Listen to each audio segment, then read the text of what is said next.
अस्सलाम वालेकुम friends, welcome to my YouTube channel. Today is my first introduction video on my YouTube channel. तो दोस्तों, सबसे पहले मैं अपनी इस छोटी सी वीडियो में अपना छोटा सा तारफ करवाना चाहूँगा। मेरा नाम है मोहम्मद इमरान और आप देख रहे हैं मेरा यूट्यूब चैनल पीके एडवाइजर। तो दोस्तों, मैं बेसिकली पाकिस्तान के शहर फैसलाबाद करीबी गाँव से बिलोंग करता हूँ, लेकिन इस वक्त साउथ कोरिया के शहर इंशन में रहता हूँ और मुझे इंशन में रहते हुए तकरीबन कोई 7 साल से जायद का अरसा हो चुका है। तो दोस्तों, ये था मेरा छोटा सा तारफ। तो चलिए अब बात करते हैं कि मैंने ये यूट्यूब चैनल किस मकसद के लिए बनाया।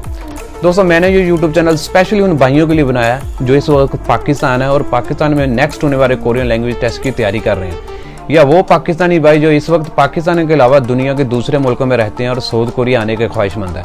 तो इंशाल्लाह हम अपने यूट्यूब चैनल पे नए आने वाली वीडियो में कोरिया के मतलब मुख्तलिफ टॉपिक पे मालूमात लेकर आने वाला हूँ, जिससे इंशाल्लाह आपको कोरिया के मतलब मज़ीद जानने का मौका मिलेगा, जिनमें कोरियन लैंग्वेज के मतलब, कोरियन हिस्टोरिकल प्लेसेस के रिलेटेड, कोरियन फूड्स के मतलब और कोरिया में जो जदीद टेक्नोलॉजी यूज़ होती है उनके मतलब, और स्पेशली कोरिया के जो मशहूर सैर व तफरी के मकाम हैं उनके मतलब मैं आप लोगों को मालूमात फराहम करने की कोशिश करूँगा, जिससे मुझे उम्मीद है कि इंशाल्लाह आप लोगों को कोरिया के मतलब मज़ीद जानने का मौका मिलेगा। तो दोस्तों, अगर आप में से कोई भी दोस्त कोरिया मतलब किसी भी चीज़ के बारे में जानना चाहता है तो वो नीचे कमेंट करके मुझे बता सकते हैं, ताकि अगर पॉसिबल हुआ तो मैं आने वाली वीडियो में उस टॉपिक के मतलब वीडियो बनाकर आप लोगों के साथ शेयर करने की कोशिश करूँ।